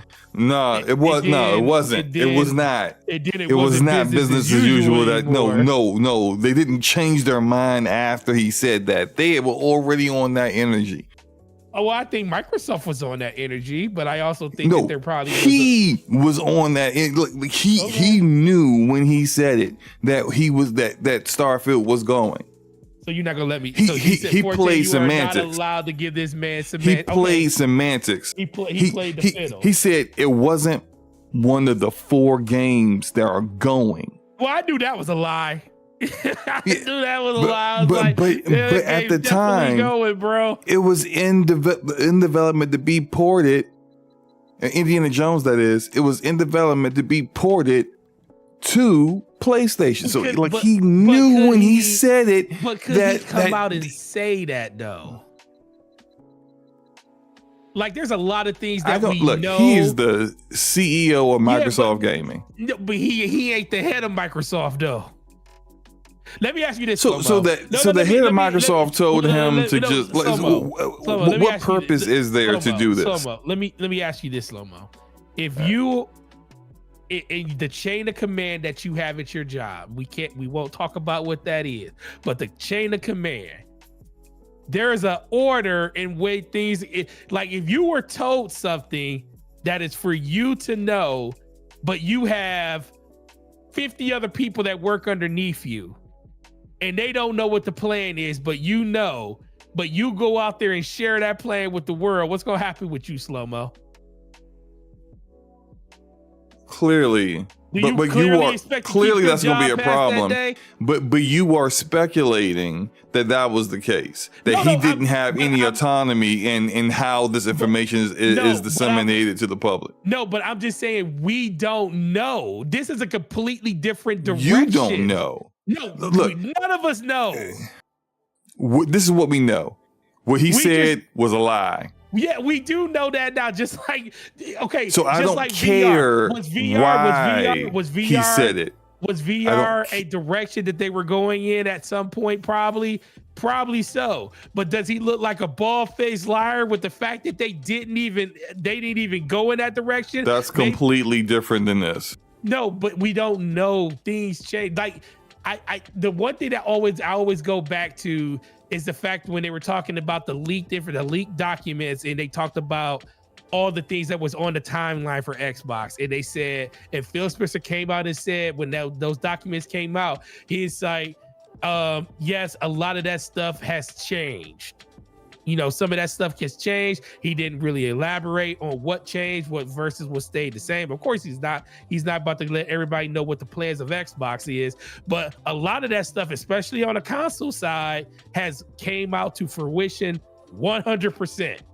They have sunset the Series X, the black console, and they have ushered in a white console with more space and digital only. So we effectively see Microsoft operating as a digital only platform outside of the few stragglers that's out there.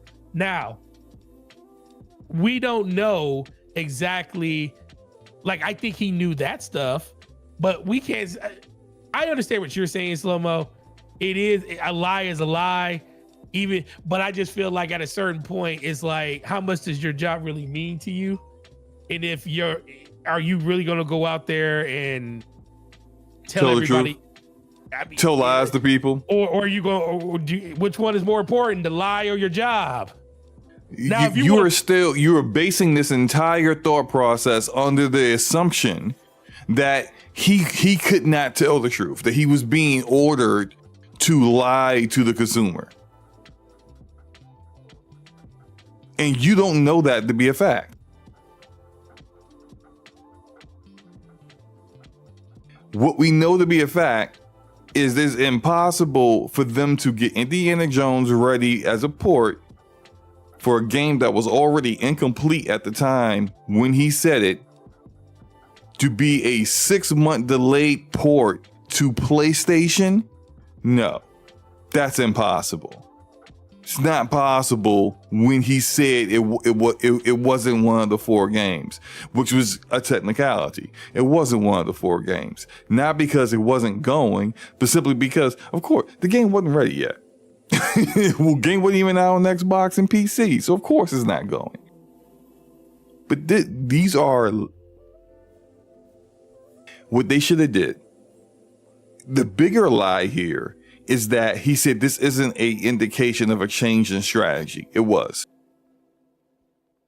And he knew that at the time. And many of us who were told things by people who in the know knew that at the time. And many of us with just plain old common sense knew it was at the time and knew that he was lying. And now we have proof that he's lying.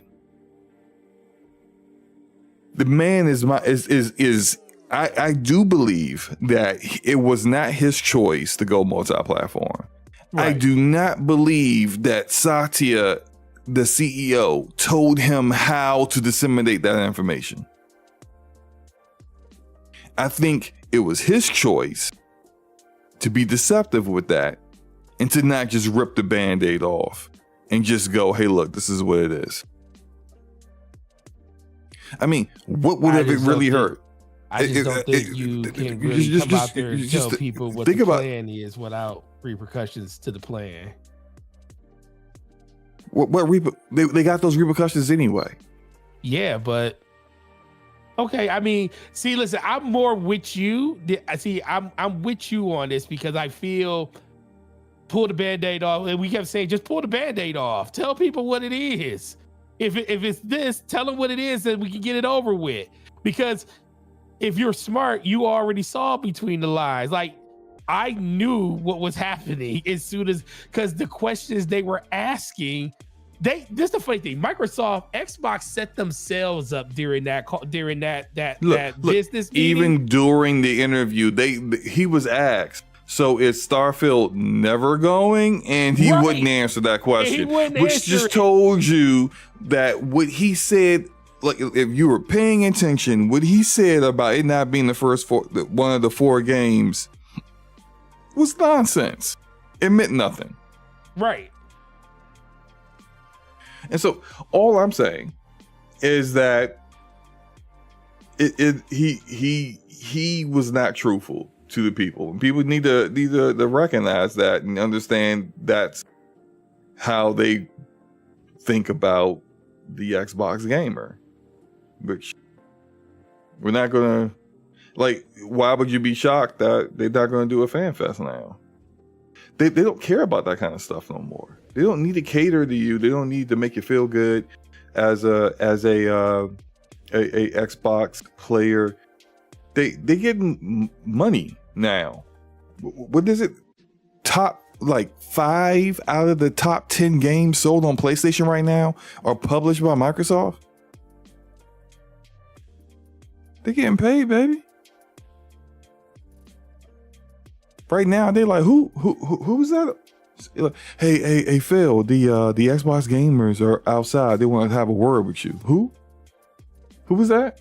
I don't know them, yeah. we in the VIP lounge right now. We chilling out here.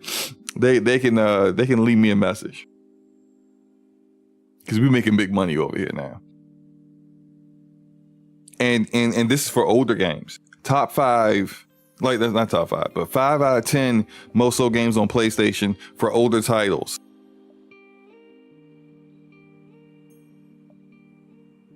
Imagine what it's going to be like when their brand new releases are day and date on PlayStation.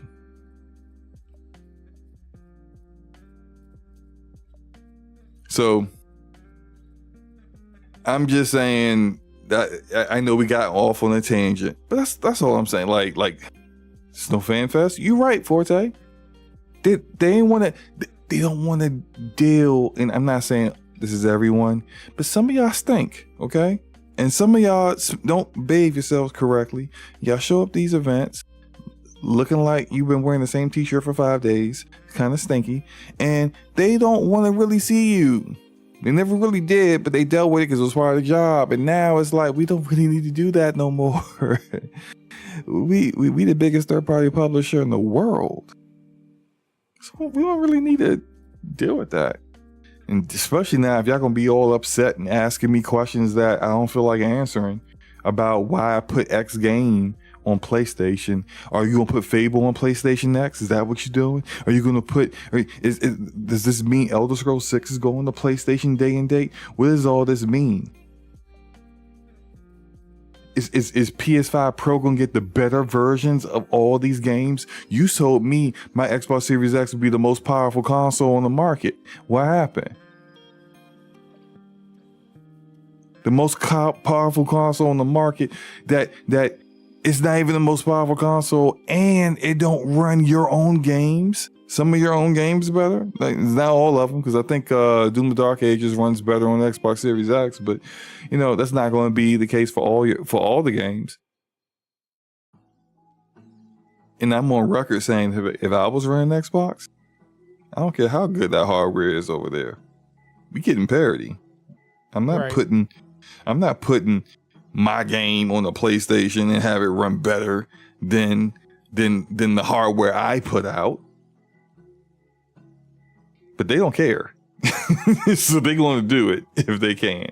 So it is what it is, man. It's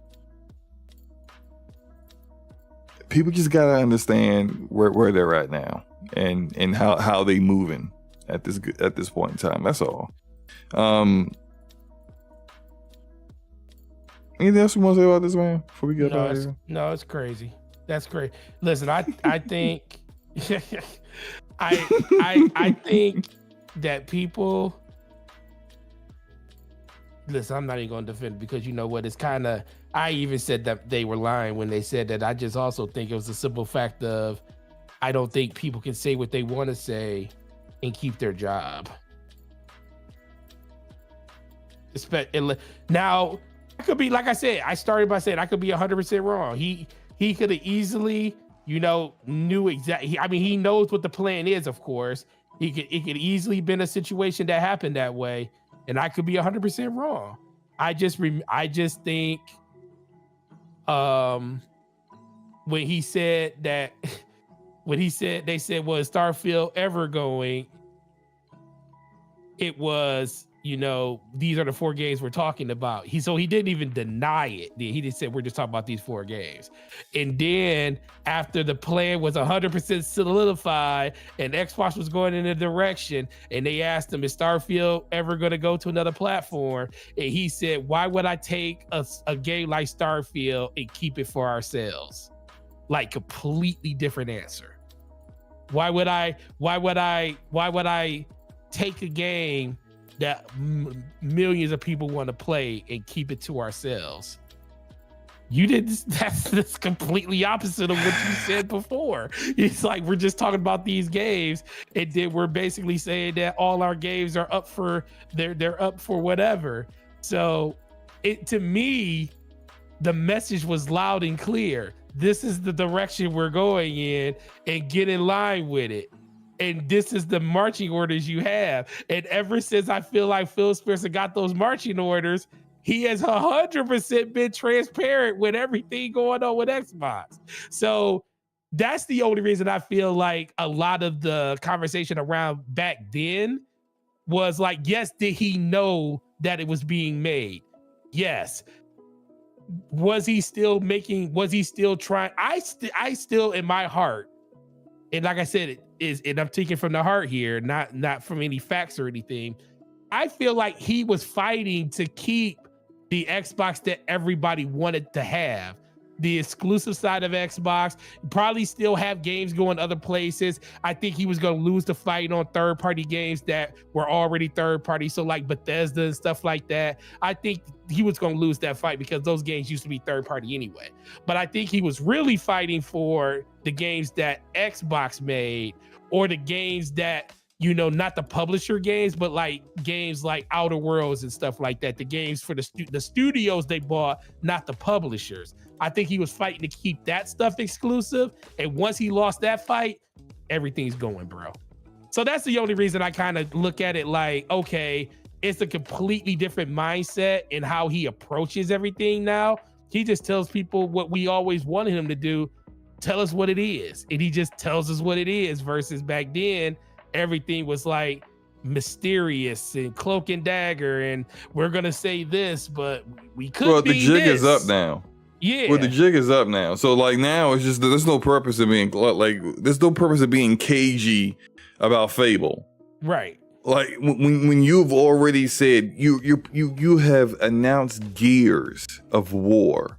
Mm-hmm. One of your pillar IPs, No Red Lines, right? No Red Lines. Going to PlayStation. There's no purpose in being cagey going forward with anything else. Of course Fable's going. Right. Of course State of Decay 3's going. Only reason they haven't announced is that they're just going to wait until they show the game again. So it is what it is, bro. As always, don't care for what these corporations want for you. Care for what you want from these corporations. And so if you want the best hardware and to get the best experience, find the platform that does that for you. Mm-hmm. And you get the games that play it best where you want to play them. And don't worry about the double talk and all the other stuff the corporations do. All right, boom about here, Forte. What up, though? Let the fine people know where to find you. What you got going on for the next week? Fine people. Got a lot of stuff going on. Well, next week, that's the rivals for Pokemon. The week after that, Pokemon. We got the Switch 2 launch. Once again, I think I said this on IOP. I don't know if I didn't say it here last week. I don't think, because I don't think we knew yet. There will be extras at GameStop. They did put out a tweet. They did do their Instagram reels and everything. But anybody that wants a Switch 2, all GameStops will have extras on the day of the midnight launch. If you didn't get one, or you want to try to get a second one, it can't be under your name. It has to be with somebody else, because they're only allowing one per person per account. But if you know somebody that wants one, let them know.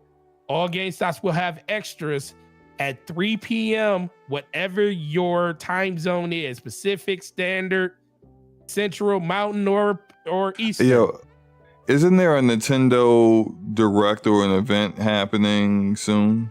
Yes. Is it just another Switch 2 showcase, or are they going to show like new games? I think it's a Switch 2 showcase. I didn't read into like the rumor on it, but I do hear that there is another one coming, and it's supposed to be right. But so I think next week, sometime before the Switch 2 or something. But yeah, anybody that's interested and wants to get one, 3 p.m. at whatever GameStop you live next to it during your time zone, that is when they will start doing pre-rings, which if anybody has ever done a pre-ring before, that is when you could come into the store on the day of the midnight, ring out your PlayStation, ring out your Nintendo Switch or whatever thing you're buying. They'll give you a number for line, and then your system is paid for. You just come back at the end, and if you already have your system paid for, you just get your receipt, your ticket, and then you come back at the midnight and pick it up. But anybody that wants a system that day, they will have the opportunity of buying one if they don't have one, and they just pay it off, and they could be a part of the midnight proceedings to come back that night and get it. So if anybody wants to get one, that do it that way. Once they sell out, you can go up to your store at 10:03 or 3:10. If they're out, they're out. So get there early if it's something you want to do. They're not doing pre-orders or anything. It's literally first come, first serve. If you didn't get your pre-order, this is the next best opportunity to get one, and you'll just pick it up at midnight that night, and that's at any GameStop across the country, along with the accessories and stuff like that. So be on the lookout for that. So it's gonna be fun. We got new hardware coming out, new games coming out. Xbox Showcase is gonna be that week, or the end of that week. So a lot of stuff in gaming going to be happening, and working on some of the stuff in the behind the scene. And you guys are going to be very, very excited for the things that we're doing. And trust me, we're going to get the super chat thing fixed so you guys can support like you guys always have, and we appreciate it. But what about you, SloMo? What you got going on? Well, first off, I just wanted to say that I remember why I saved this clip of gameplay from Starfield. And it's because even though this is the end of one of the big quest lines, my issue I had with Starfield was like how some of the decision making and the choices that you could make kind of would like break the narrative. This commander dude basically was like, they betrayed me first. They tried to arrest me because I was undercover in the Crimson Fleet, and I didn't have a squeaky clean like mission. Like somehow they were able to tell if I killed a civilian or something, and it's just like they put me in situations where it was difficult to not kill people.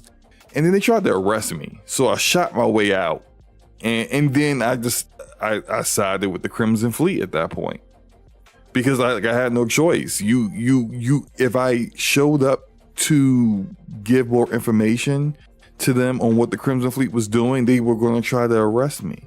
So then I side with the Crimson Fleet. We take over this ship, and then the dude goes, "Why would you do something like this? I need you to look me in the eye and tell me what will make you throw away your morals." And I'm like, "Are you for what?" And it's just like, there's no acknowledgement that they basically had turned on me first. And it just kind of annoys me. But anyway, what I'm doing this week, more Borderlands streams.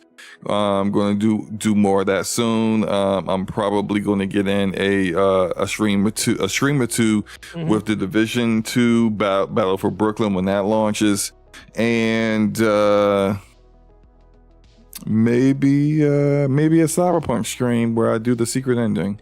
I just need to actually get back to playing Cyberpunk again, which it's been ever since Expedition 33 came out. I haven't touched it. So, but anyway, that's all I got. If you are all good to go, we can get up out of here. I hope you guys enjoy the rest of your weekend, the rest of your night, and enjoy your games, man.